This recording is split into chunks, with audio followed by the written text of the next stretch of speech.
Hi guys, good morning. Ngayong araw ay Wednesday, natatawa naman. Super busy na naman.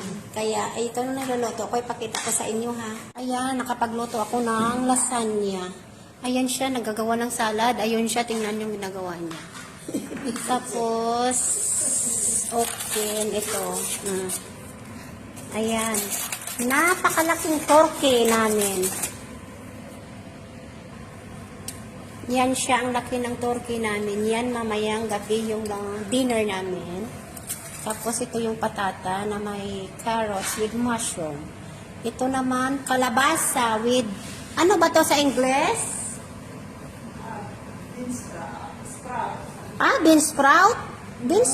Ano?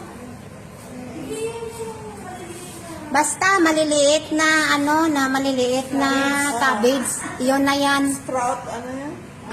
Tapos mayroon namang chestnut. Basta yun na yun, maliliit na cabbage with rosemary.